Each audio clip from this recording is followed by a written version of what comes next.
Hallelujah. ପ୍ରଭୁ ଯୀଶୁ ଖ୍ରୀଷ୍ଟଙ୍କ ମଧୁର ନାମରେ ସମସ୍ତଙ୍କୁ ପ୍ରେଜ୍ ଦ ଲର୍ଡ।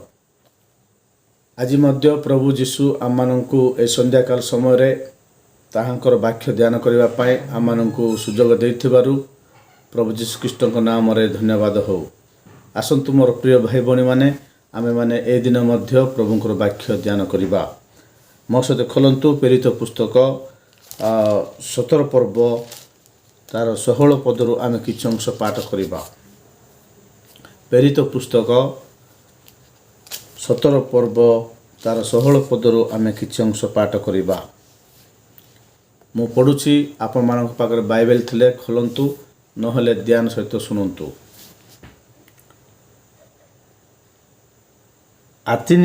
ଆଥିନିୟରେ ପାଉଲ ସେମାନଙ୍କ ଅପେକ୍ଷାରେ ଥିବା ସମୟରେ ସେହି ନଗରକୁ ପ୍ରତିମାରେ ପରିପୂର୍ଣ୍ଣ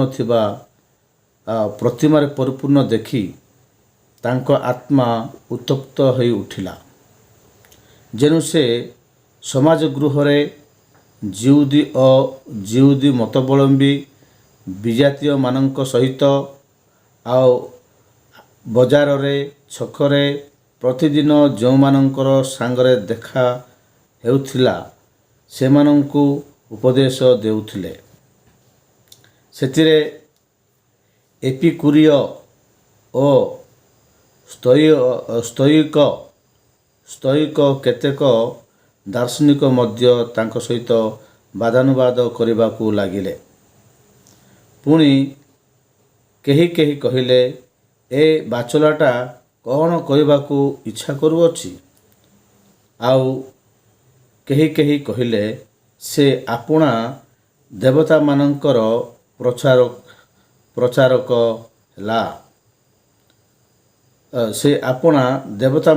ପ୍ରଚାରକ ହେଲା ପରି ଜଣାଯାଉଅଛି, କାରଣ ସେ ଯୀଶୁ ଓ ପୁନରୁତ୍ଥାନ ବିଷୟକ ସୁସମାଚାର ପ୍ରଚାର କରୁଥିଲେ। ପରେ ସେମାନେ ତାଙ୍କୁ ଆରେଓପାଗକୁ ଘେନିଯାଇ କହିଲେ, ଏହି ଯେ ନୂତନ ଶିକ୍ଷା ଆପଣ ଦେଉଅଛନ୍ତି ତାହା କଣ ବୋଲି ଆମେମାନେ ଜାଣିପାରିବା କି? କାରଣ ଆପଣ କେତେକ ଅଦ୍ଭୁତ ବିଷୟ ଆମମାନଙ୍କ କର୍ଣ୍ଣଗୋଚରରେ କହିଅଛନ୍ତି। ଅତଏବ ଏହି ସମସ୍ତ କଥାର ଅର୍ଥ କ'ଣ ଆମେମାନେ ତାହା ଜାଣିବାକୁ ଇଚ୍ଛା କରୁ। ଆନ୍ତିଓକିୟ ଲୋକମାନେ ଓ ସେଠାରେ ପ୍ରବାସୀ ବିଦେଶୀୟମାନେ କେତେକ କୌଣସି ନୂତନ କଥା କହିବା ଓ ଶୁଣିବା ଛଡ଼ା ଆଉ କାହିଁରେ କାଳକ୍ଷେପଣ କରୁନଥିଲେ। ହାଲେଲୁୟା। ପ୍ରଭୁଙ୍କ ନାମକୁ ଧନ୍ୟବାଦ ହେଉ। ମୁଁ ଯେଉଁ ବାକ୍ୟ ପଢ଼ିଲି ସେ ବାକ୍ୟ ଯେ ପ୍ରକାର କିଛି ନା କିଛି ଆମେ ବୁଝିପାରିବା, ସେଥିପାଇଁ ପ୍ରଭୁଙ୍କର ଆତ୍ମାଙ୍କ ସାହାଯ୍ୟ ଲୋଡ଼ିବା। ଆସନ୍ତୁ ମୋ ସହିତ ଛୋଟ ପ୍ରାର୍ଥନା କରିବା। ସର୍ବଶକ୍ତିମାନ ଜୀବନ୍ତ କରିସୁଧା ପ୍ରଭୁ, ଆଶ୍ଚର୍ଯ୍ୟ ପରାକ୍ରାନ୍ତ ପରମେଶ୍ୱର, ଆମେ ତୁମକୁ ଧନ୍ୟବାଦ କରୁଛୁ। ହଁ ପ୍ରଭୁ, ଯେଉଁ ବାକ୍ୟ ଆମେ ପଢ଼ିଲୁ ପ୍ରଭୁ, ତାହା ତୁମର ଆତ୍ମାଙ୍କ ଚାଲନାରେ ଆମମାନଙ୍କ ସହିତ ତୁମେ କଥା କୁହ। ମୋତେ ଆଉ ଯେତେ ଲୋକ ପ୍ରଭୁ ଏ ବାକ୍ୟ ଶୁଣୁଅଛନ୍ତି, ଆମେ ସମସ୍ତେ ପ୍ରଭୁ ତୁମର ଆତ୍ମାଙ୍କର ସାହାଯ୍ୟ ମାଗୁଅଛୁ ପ୍ରଭୁ। ଯେ ପ୍ରକାର ଆମେ ସମସ୍ତେ ତୁମର ବାକ୍ୟ ବୁଝିପାରିବୁ ଏବଂ ଜୀବନରେ ତାହା ଆମ ଜୀବନରେ ଲଗାଇ ପାରିବୁ ଏବଂ ଆତ୍ମିକତାରେ ବଢ଼ିପାରିବୁ, ସେଥିପାଇଁ ସାହାଯ୍ୟ କର। ଯୀଶୁଙ୍କ ନାମରେ ପ୍ରାର୍ଥନା କଲି ପ୍ରଭୁ, ଆମେନ୍। ହାଲେଲୁୟା। ମୋ ପ୍ରିୟ ଭାଇ ଭଉଣୀମାନଙ୍କୁ ପ୍ରଭୁଙ୍କ ବାକ୍ୟକୁ ଆହ୍ୱାନ କରୁଅଛି। এই ଜାଗାରେ ଆମେ ଦେଖୁଅଛୁ, ଆଥିନିୟରେ ପାଉଲ ସେମାନଙ୍କ ଅପେକ୍ଷାରେ ଥିବା ସମୟରେ ସେହି ନଗରକୁ ପ୍ରତିମାରେ ପରିପୂର୍ଣ୍ଣ ଦେଖି ତାଙ୍କ ଆତ୍ମା ଉତ୍ତପ୍ତ ହୋଇ ଉଠିଲା। ହାଲେଲୁୟା।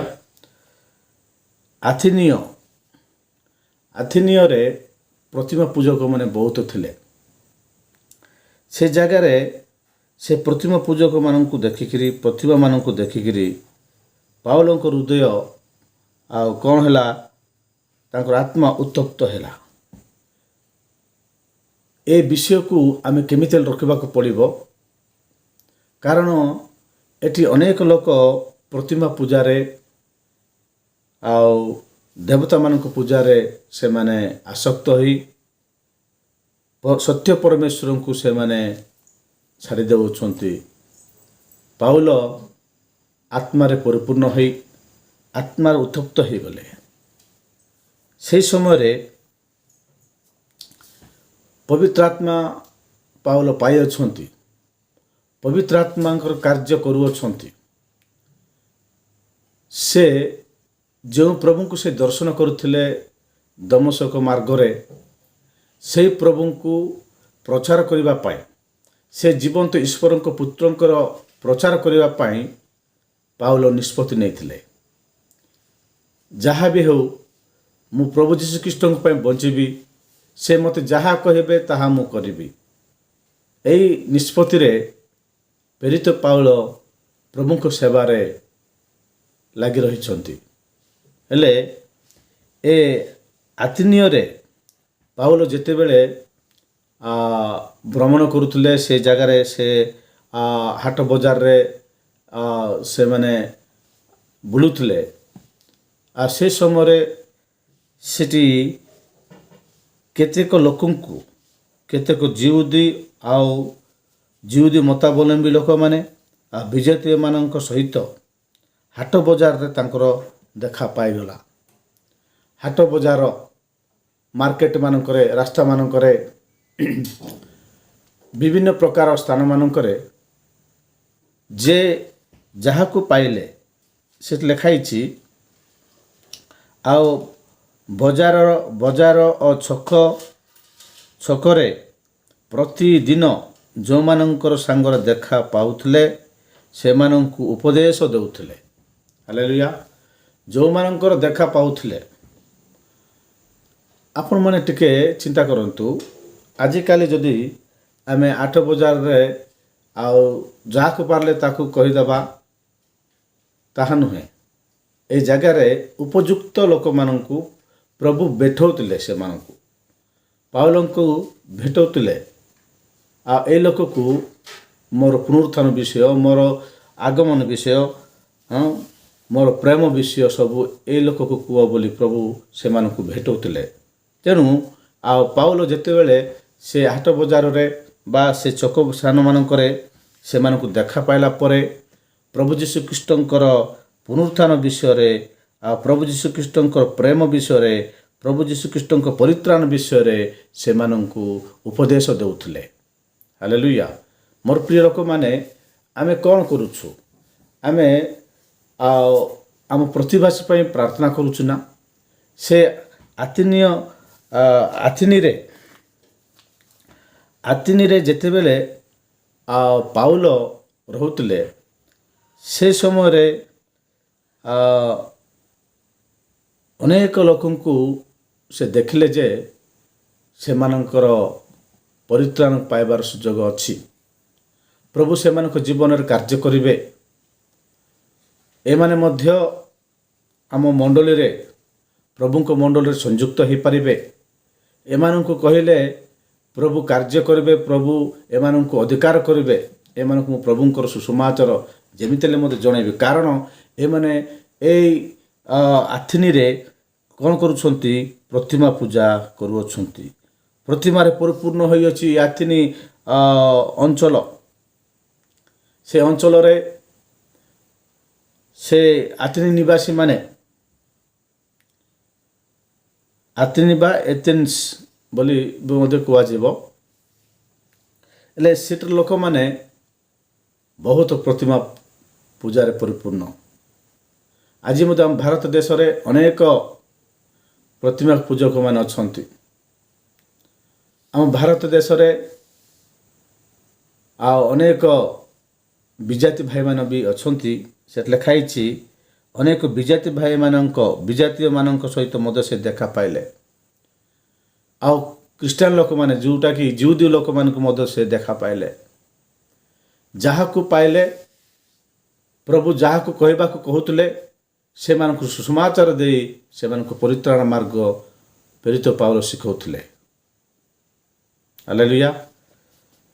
ହେଲେ ଏହି ପ୍ରକାର ସମୟରେ ଯେତେବେଳେ ସେମାନଙ୍କୁ ତାଙ୍କେ ଉପଦେଶ ଦେଉଥିଲେ, ଉପଦେଶ ଦେଉଥିବା ସମୟରେ ସେଥିରେ କେତେଟା ପଣ୍ଡିତମାନେ, ଯୁଦି ମତାବଲମ୍ବୀ ଲୋକମାନେ ସେ ଜାଗାରେ ଥିଲେ। ସେଥିରେ ଏପିକୁରୀୟ ଓ ସ୍ଥୈକ କେତେକ ଦାର୍ଶନିକ ମଧ୍ୟ ତାଙ୍କ ସହିତ ବାଦାନୁବାଦ କରିବାକୁ ଲାଗିଲେ। ଦାର୍ଶନିକ ଲୋକମାନେ, ସେମାନେ ବଡ଼ ବଡ଼ ପଣ୍ଡିତମାନେ, ସେମାନେ ଯାହା କହୁଥିଲେ ସେଠାର ଲୋକମାନେ ତାହା ମାନୁଥିଲେ। ସେ ଏଥିନିରେ ଯେଉଁ ପୂଜାପାତି ଯାକ କରୁଥିଲେ, ଯେଉଁ ପ୍ରତିମା ପୂଜା ଯାକ କରୁଥିଲେ, ତାଙ୍କର ସେ କାର୍ଯ୍ୟକ୍ରମ ସବୁ ଏମାନଙ୍କ ହସ୍ତରେ ଏଣ୍ଡଲିଂ ଥିଲା। ଏମାନେ ଯାହା କହୁଥିଲେ ସେଠାର ଲୋକମାନେ ତାହା କରୁଥିଲେ। ହେଲେ ସେଇ ପ୍ରକାର ଲୋକମାନଙ୍କ ଆବୁଡ଼ରେ ପଡ଼ିଗଲେ ଆମ ପାଉଲ ମହାଶୟ। ପ୍ରଭୁଙ୍କ ଦାସ ସମସ୍ତଙ୍କୁ କହି ଏଥର ଦାର୍ଶନିକ ଲୋକମାନଙ୍କ ସାମ୍ନାରେ ପଡ଼ିଲେ। ସେଠି ଅନେକ ଲୋକମାନେ ଅଛନ୍ତି। ଏ ଦାର୍ଶନିକ ଲୋକମାନଙ୍କ ନାମ ହେଉଛି ଏପିକୁରୀୟ ଓ ସ୍ତୈକ। ସେମାନେ ଦାର୍ଶନିକ ମଧ୍ୟ ତାଙ୍କ ସହିତ ବାଦାନୁବାଦ କଲେ। ବାଦାନୁବାଦ ବୋଲି କହିଲେ, ଆମେ ଯେଉଁ ପୂଜାପାତି କରୁଛୁ, ଆମେ ଯେଉଁ ମହାପ୍ରଭୁ ବୋଲି, ପରମେଶ୍ୱର ବୋଲି ଯାହାକୁ ଆମେ ପୂଜା କରୁଛୁ, ସେଇ ପ୍ରଭୁଙ୍କୁ ସେଇ ମହାପ୍ରଭୁମାନଙ୍କୁ ଆମେ କେମିତି ଛାଡ଼ିବୁ? ସେମାନେ ହିଁ ସତ୍ୟ ମହାପ୍ରଭୁ ବୋଲି ସେମାନେ ବାଦାନୁବାଦ କରୁଛନ୍ତି, କିନ୍ତୁ ଯୀଶୁ ସତ୍ୟ ଈଶ୍ୱର ବୋଲି ପାଉଲ ବାଦାନୁବାଦ କରୁଛନ୍ତି। କିଏ ପରମେଶ୍ୱର? ପରମେଶ୍ୱର କେମିତି ଥିବେ? ମନୁଷ୍ୟ ତିଆରି କରୁଥିବା ପ୍ରତିମା ଗୁଡ଼ାକ ପରମେଶ୍ୱର କେମିତି ହେବ ବୋଲି ପାଉଲ କ'ଣ କରୁଥିଲେ? ସେମାନଙ୍କ ସହିତ ବାଦାନୁବାଦ କରୁଥିଲେ। ସେମାନେ କହୁଥିଲେ, ଆମେ ପରମେଶ୍ୱରଙ୍କ ପ୍ରତିମୂର୍ତ୍ତି ଯାକ ତିଆରି କରି ଆମର ଲୋକମାନଙ୍କୁ ଆମେ ଶିକ୍ଷା ଦେଉଛୁ, ସେଟା ହିଁ ପରମେଶ୍ୱର ବୋଲି ସେମାନେ କହୁଥିଲେ। ବାଦାନୁବାଦ କରୁଥିବା ସମୟରେ ଅନେକ ଲୋକ ଦେଖିଲେ ଯେ ଏ କ'ଣ କହୁଅଛି, ଏ କ'ଣ କହିବାକୁ ଯାଉଛି? ଏ ଲୋକ ଆମମାନଙ୍କୁ ସେ କି ଶିକ୍ଷା ଦେବାକୁ ଯାଉଛି? ଏ କହୁଥିବା କଥା ଯାକ ଶୁଣିକି ଆମକୁ ଆଶ୍ଚର୍ଯ୍ୟ ଲାଗିଯାଉଛି। ଏ ଲୋକ ଯେଉଁ ପ୍ରକାର ଆମମାନଙ୍କୁ କହୁଛି ନା, ଆମମାନଙ୍କର ପୂଜାରୀମାନଙ୍କ ସହିତ, ଆମମାନଙ୍କର ପଣ୍ଡିତମାନଙ୍କ ସହିତ, ଆମମାନଙ୍କର ଦର୍ଶନିକମାନଙ୍କ ସହିତ ଏ ଲୋକ ଯେଉଁ ପ୍ରକାର କଥାବାର୍ତ୍ତା କରୁଅଛି, ସେଠି ଲୋକମାନେ ସମସ୍ତେ ଆଶ୍ଚର୍ଯ୍ୟ ହେଇଯାଉଥିଲେ। ହାଲେଲୁୟା। ଆଉ ସେଇ ପ୍ରକାର ସମୟରେ ସେଠି ଲେଖା ହେଇଛି, ଏ ଲୋକ କ'ଣ କହିବାକୁ ଯାଉଛି? ଏ ବାଚଲଟା କ'ଣ କହିବାକୁ ଇଚ୍ଛା କରୁଅଛି ବୋଲି ତାଙ୍କର ବଡ଼ ଲୋକମାନେ ସମସ୍ତେ କହୁଥିଲେ। ସେଇ ପ୍ରକାର ସମୟରେ ଆଉ କେହି କହୁଥିଲେ, ଆଉ କେତେ ଲୋକ ପରମେଶ୍ୱର ସେମାନଙ୍କ ହୃଦୟରେ କଥା କହୁଥିଲେ, ପରମେଶ୍ୱର ସେମାନଙ୍କ ଜୀବନରେ କଥା କହୁଥିଲେ। ସେମାନେ କହିଲେ, ସେମାନଙ୍କୁ କାହାକୁ କହୁଥିଲେ? ଦାର୍ଶନିକମାନଙ୍କୁ, ଯେଉଁମାନେ ବାଦାନୁବାଦ ପାଉଲଙ୍କ ସହିତ କରୁଥିଲେ, ସେମାନଙ୍କୁ ସେମାନେ କହୁଥିଲେ। କ'ଣ କହୁଛନ୍ତି ସେ ଦେଖନ୍ତୁ, 18 ପଦରେ ଲେଖା ହେଇଛି, ଆଉ କେହି କହିଲେ, ସେ ଆପଣା ଦେବତାମାନଙ୍କର ପ୍ରଚାରକ ହେଲା ପରି ଜଣାଯାଉଛି, କାରଣ ସେ ଯୀଶୁ ଓ ପୁନରୁତ୍ଥାନ ବିଷୟକ ସୁସମାଚାର ପ୍ରଚାର କରୁଥିଲେ। ହାଲେଲୁୟା। ସେମାନଙ୍କ ଦ୍ୱାରା ଆଉ ଅବଶିଷ୍ଟ କେତେ ଲୋକ ଥିଲେ, ସେମାନେ କହୁଛନ୍ତି ଯୀଶୁଙ୍କର କଥା ସେମାନେ ପୁରା ନ କହିକରି ସେ ତାଙ୍କର ଦେବତାମାନଙ୍କର ପ୍ରଚାରକ ପରି ଲାଗୁଛି ଆମକୁ। ତାଙ୍କର ଦେବତା, ତାଙ୍କ ନାଁ ହେଉଛି ଯୀଶୁ। ଯୀଶୁଙ୍କର ପୁନରୁତ୍ଥାନ ବିଷୟରେ ଏ ଲୋକଟା କହୁଛି। ଆପଣାର ଦେବତାମାନଙ୍କର ପ୍ରଚାରକ ହେଲା ପରି ଜଣାଯାଉଛି ସେ ଲୋକ ଆମକୁ, କାରଣ ସେ ଯୀଶୁ ବୋଲି ଗୋଟେ ଲୋକଙ୍କର ପୁନରୁତ୍ଥାନ ବିଷୟ ସୁଷମାଚାର ପ୍ରଚାର କରୁଥିବାଟା ଆମେ ଦେଖିଲୁ। ଆମ ଅଞ୍ଚଳରେ ବେତଲହେମ ଗ୍ରାମରେ ଗୋଟେ କନ୍ୟାଙ୍କୁ ଜନ୍ମଗ୍ରହଣ କରିଥିବା ନାଜରତୀୟ ଯୀଶୁ ବୋଲି ଗୋଟେ ଲୋକର କଥା ଏ ଲୋକ କହୁଅଛନ୍ତି। ଆମେମାନେ ଅଜ୍ଞାତ ଦେବତାମାନଙ୍କର ପୂଜା କରୁଛୁ। ଆମ ପୂର୍ବପୁରୁଷମାନେ ଆମମାନଙ୍କୁ ଅନେକ ଦେବତାମାନଙ୍କୁ ଦେଖାଇଛନ୍ତି। ଆମେ ଜନ୍ମରୁ ପ୍ରତିମା ପୂଜକ, ଆମେ ଜନ୍ମରୁ କେତେ ପୂଜା ପାଠ କରୁଅଛୁ। କିନ୍ତୁ ଏ ଲୋକ ବେତଲହେମରେ ଜନ୍ମ ହୋଇଥିବା ନାଜରତୀୟ ଯୀଶୁଙ୍କର କଥା କହୁଅଛି। ସେ କହୁଅଛନ୍ତି ସେ ପାପୀମାନଙ୍କ ହସ୍ତରେ ସମର୍ପିତ ହୋଇ ମୃତ୍ୟୁବରଣ କଲେ, ମାରିଦେଲେ ତାଙ୍କୁ, ସେ ମରିଗଲେ, ସମସ୍ତ ମାନବ ଜାତି ପାଇଁ ସେ ଜୀବନ ଦେଇଦେଲେ। ସେହି ପ୍ରଭୁ ତୃତୀୟ ଦିନରେ ଉଠିଛନ୍ତି ବୋଲି ଏ ଲୋକ ସୁସମାଚାର ଭାବରେ ପ୍ରଚାର କରୁଅଛି। ଯୀଶୁଙ୍କ ବିଷୟରେ ଓ ତାଙ୍କ ପୁନରୁତ୍ଥାନ ବିଷୟରେ ସୁସମାଚାର ପ୍ରଚାର କରୁଥିଲେ। ସେତେବେଳେ କ'ଣ ହେଲା? ଏ ଲୋକ ଯୀଶୁଙ୍କୁ ପରମେଶ୍ୱର ବୋଲି କହୁଅଛି, ଯୀଶୁଙ୍କୁ ସତ୍ୟ ଈଶ୍ୱର ବୋଲି କହୁଅଛି, ଈଶ୍ୱରଙ୍କ ପୁତ୍ର ବୋଲି କହୁଅଛି। ଏ ଲୋକ ସେ ମରିକରି ଉଠି ଅଛନ୍ତି ବୋଲି କହୁଅଛି। ଲୋକମାନେ ସବୁ ଏ କଥାକୁ ଶୁଣିଲା ପରେ ଲୋକମାନେ କ'ଣ ହେଲେ ବୋଲି କହିଲେ, ଆଶ୍ଚର୍ଯ୍ୟ ହୋଇଗଲେ। ଆମ ଅଞ୍ଚଳରେ ଥିବା ଏ ନାଜରତୀୟ ଯୀଶୁ ବୋଲି ଏ ଲୋକ ମରିଗଲା ପରେ ତୃତୀୟ ଦିନରେ ଉଠିଲା, କେମିତି ଉଠିଲା? ଏ କ'ଣ ସତ୍ୟ? ସେ କ'ଣ ଈଶ୍ୱରଙ୍କ ପୁତ୍ର ଥିଲେ? ଏ ଆକାଶ ପୃଥିବୀ ନିର୍ମାଣକାରୀ ପ୍ରଭୁ ଯିଏକି ସ୍ୱର୍ଗରେ ଅଛନ୍ତି, ସେହି ସଦାପ୍ରଭୁଙ୍କର ପୁତ୍ର ପ୍ରଭୁ ଯୀଶୁ ବୋଲି ଏ ଲୋକ ଆମମାନଙ୍କୁ କହୁଅଛି। ସେ ମରିକରି ଉଠି ଅଛନ୍ତି, ମୃତ୍ୟୁକୁ ଜୟ କରିଅଛନ୍ତି, ଶୈତାନର ବଳ ଭାଙ୍ଗିକିରି ସେ ଉଠି ଅଛନ୍ତି ବୋଲି ଏ ଲୋକ ଆମକୁ କହୁଅଛି।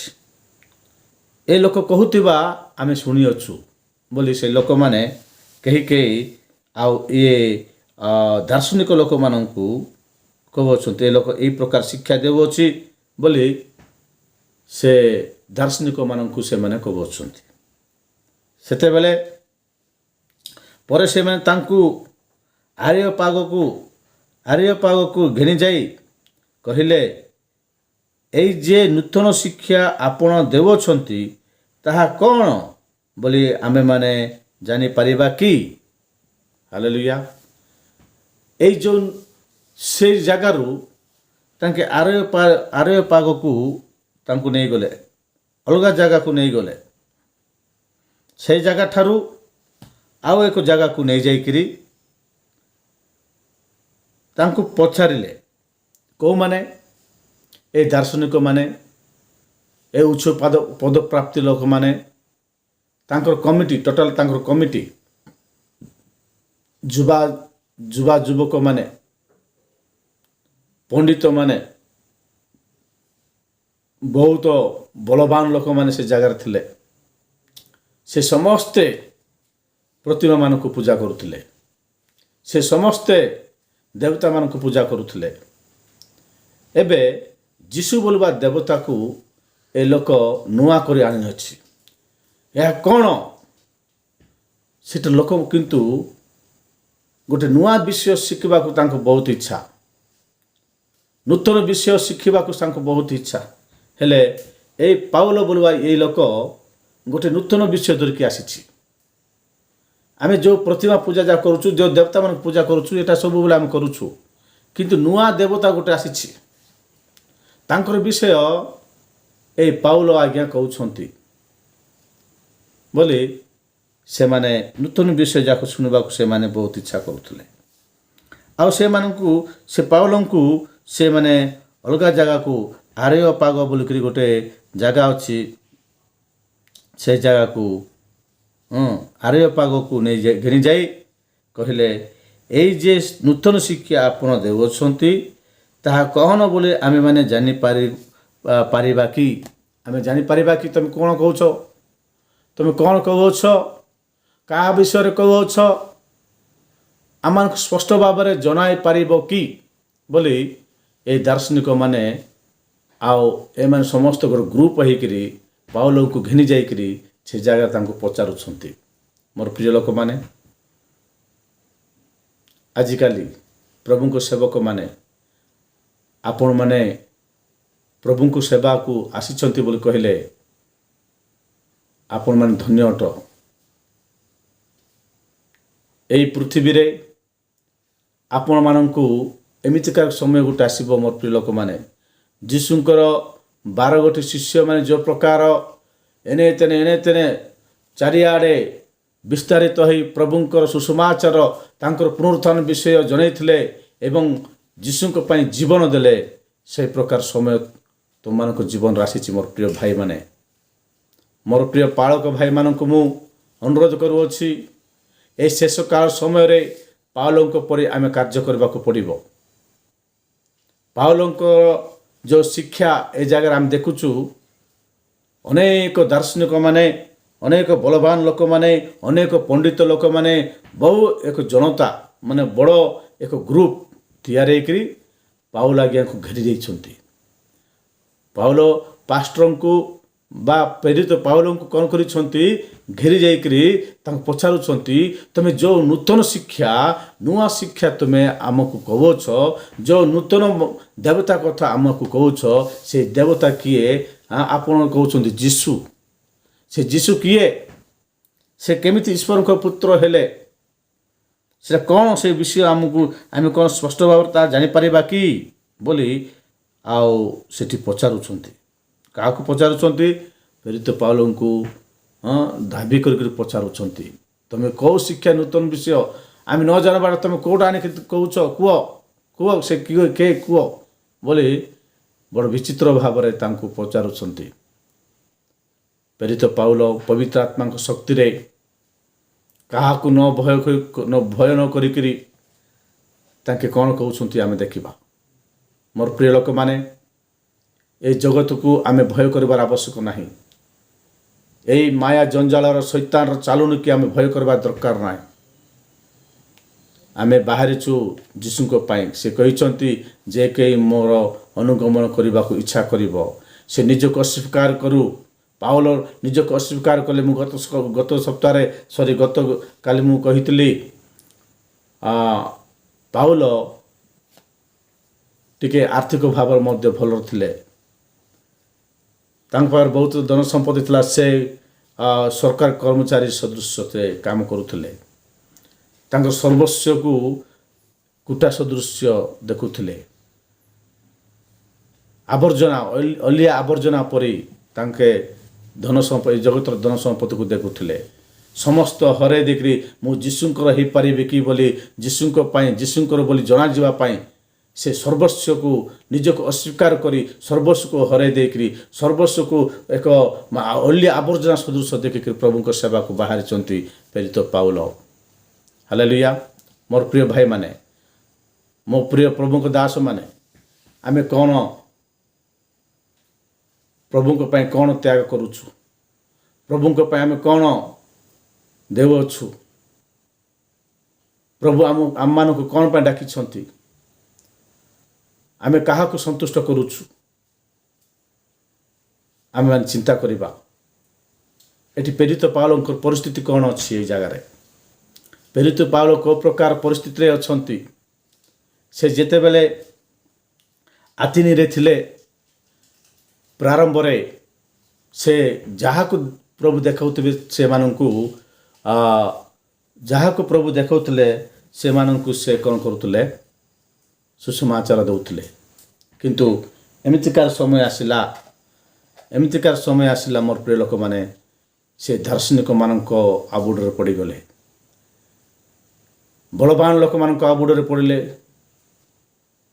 ଭୟଙ୍କର ଯୁଦ୍ଧ ବୀରମାନଙ୍କୁ ମାନେ ଯାଇକି ବୀରମାନେ ଯେଉଁ ଅହଙ୍କାରୀ ଈର୍ଷା ଲୋକମାନେ, ଆଉ ବିଶେଷ କରି ପ୍ରଭୁଙ୍କ ଲୋକମାନଙ୍କୁ ବାଧା ଦେଉଥିବା ଲୋକମାନଙ୍କ ପାଖରେ ସେ ପଡ଼ିଗଲେ। ସେତେବେଳେ ସେ କାହାକୁ ଭୟ କଲେ ନାହିଁ। ପ୍ରଭୁଙ୍କର ବାକ୍ୟକୁ, ପ୍ରଭୁଙ୍କର ଶିକ୍ଷାକୁ ଧୈର୍ଯ୍ୟର ସହିତ କ'ଣ କଲେ? ପ୍ରଚାରିତ କଲେ। ମୋର ପ୍ରିୟ ଲୋକମାନେ, ଏ ଜାଗାରେ ଆମେ ଦେଖୁଛୁ ପ୍ରେରିତ ପାଉଲ କ'ଣ କରୁଛନ୍ତି? ପ୍ରେରିତ ପାଉଲ ଏ ଜାଗାରେ କ'ଣ କରୁଛନ୍ତି ଆମେମାନେ ଦେଖିବା। ଆମେ ଜାଣିପାରିବା କି ତୁମେ କେଉଁ ମହାପ୍ରଭୁକୁ ପୂଜା କରୁଛ, କେଉଁ ମହାପ୍ରଭୁଙ୍କ କଥା କହୁଛ, ଆମେ ଜାଣିବାକୁ ଇଚ୍ଛା କରୁଛୁ, ତ ଆମେ ଜାଣିପାରିବା କି ବୋଲି ପ୍ରଶ୍ନ ପଚାରୁଛନ୍ତି। ସେମାନେ ଆଉଥରେ କହିଲେ, କାରଣ ଆପଣ କେତେକ ଅଦ୍ଭୁତ ବିଷୟ ଆମମାନଙ୍କ କର୍ଣ୍ଣଗୋଚର କରୁଅଛନ୍ତି। ଅତଏବ ଏହି ସମସ୍ତ କଥାର ଅର୍ଥ କ'ଣ? ଆମେମାନେ ତାହା ଜାଣିବାକୁ ଇଚ୍ଛା କରୁଛୁ। ଆପଣ ପ୍ରଭୁ ଯୀଶୁଖ୍ରୀଷ୍ଟଙ୍କ ନାମରେ ଯେଉଁ ନୂତନ ମହାପ୍ରଭୁ ବୋଲି ଆମେ ଯେଉଁଟା କହୁଛୁ, ଯେଉଁ ଯୀଶୁଙ୍କୁ ନୂଆ କରି ଆମମାନଙ୍କୁ ପରିଚୟ କରୁଅଛ, ସେ ମରିକରି ଉଠିଅଛନ୍ତି ବୋଲି ତୁମେ ଯାହା ବିଷୟରେ କହୁଅଛ, ତାଙ୍କ ନାମରେ ତୁମେ ଅଦ୍ଭୁତ କାମ କରିବାଟା ଆମେ ଦେଖୁଛୁ, ଆଶ୍ଚର୍ଯ୍ୟ କାମ କରିବାର ଦେଖୁଛୁ। ଏ ଅଦ୍ଭୁତ ବିଷୟ ଆମମାନଙ୍କ କର୍ଣ୍ଣଗୋଚରରେ ତୁମେ କରିବାଟା ଆମେ ଦେଖୁଛୁ। ଅତଏବ ଏହି ସମସ୍ତ କଥାର ଅର୍ଥ କ'ଣ? ଆମେମାନେ ତାହା ଜାଣିବାକୁ ଇଚ୍ଛା କରୁ। ଆତ୍ମୀୟ ଲୋକ ସମସ୍ତେ ଓ ସେଠାରେ ପ୍ରବାସୀ ବିଦେଶୀମାନେ କେତେକ କୌଣସି ନୂତନ ବିଷୟରେ ସେମାନେ ଜାଣିବାକୁ ଇଚ୍ଛା କରୁଥିଲେ। ହାଲେଲୁୟା। ଗୋଟେ ନୂତନ ବିଷୟ ଏ ଲୋକ ଧରିକି ଆସିଛି। ଏ ନୂତନ ବିଷୟ କ'ଣ? ଇତିପୂର୍ବେ ଆମେ ଜାଣିନୁ, ବର୍ତ୍ତମାନ ଆମେ ଜାଣିବାକୁ ଇଚ୍ଛା କରୁଛୁ। ଆପଣ କୁହନ୍ତୁ ଆମକୁ ବୋଲି ସେ ପାଉଲଙ୍କୁ ଧରିଥିଲେ। ସେମାନେ ପାଉଲଙ୍କୁ ଧରିକି କହିଲେ, ହେ ମହାଶୟ, ଆପଣ ଯେଉଁ ବିଷୟରେ ଆମମାନଙ୍କୁ କହିବାକୁ ଯାଉଛନ୍ତି, ତାହା ସେ ନୂତନ ବିଷୟ କ'ଣ? ଆମମାନଙ୍କୁ ଜଣାନ୍ତୁ, ଆମେ ତାହା ଜାଣିବାକୁ ଇଚ୍ଛା କରୁଛୁ। ସେଥିରେ ପାଉଲ କହିଲେ, ଏଥିରେ ପାଉଲ ଆରେଓପାଗର ମଧ୍ୟସ୍ଥଳରେ ଠିଆ ହୋଇ କହିଲେ, ଏ ଆତ୍ମୀୟ ଲୋକମାନେ, ଆପଣମାନେ ସମସ୍ତେ ଯେ ସମସ୍ତ ବିଷୟରେ ବଡ଼ ଦେବଭକ୍ତ, ଏହା ମୁଁ ଦେଖୁଅଛି। ହାଲେଲୁୟା। ସେମାନେ ପଚାରିଲେ, ତୁମେ ଯେଉଁ ନୂତନ ବିଷୟ ଆମମାନଙ୍କୁ କହିବାକୁ ଯାଉଛ, ଯେଉଁ ନୂତନ ପ୍ରଭୁଙ୍କୁ ଆମକୁ ପରିଚୟ କରିବାକୁ ଯାଉଛ, ତାହା କ'ଣ? ସେ ତାଙ୍କ ନାମରେ ତୁମେ ଏତେ ଅଦ୍ଭୁତ କାମ କେମିତି କରୁଛ, ସେ ବିଷୟରେ ଆମେ ଜାଣିବାକୁ ଚାହୁଁଛୁ ବୋଲି କହିଲା ବେଳକୁ ସେମିତି କହିଲେ, ଆଉ ଆମକୁ କୁହ ବୋଲି ଯେତେବେଳେ ସେ ଛିଡ଼ା କଲେ, ତାଙ୍କୁ ଠିଆ କରାଇଲେ, ସେତେବେଳେ ସେ ମଧ୍ୟସ୍ଥଳରେ ଆରେଓପାଗର ମଧ୍ୟସ୍ଥଳରେ ଠିଆ ହୋଇ, ଆତ୍ମୀୟ ଲୋକମାନେ, ଆପଣମାନେ ଯେ ସମସ୍ତ ବିଷୟରେ ବଡ଼ ଦେବଭକ୍ତ, ଏହା ମୁଁ ଦେଖୁଅଛି।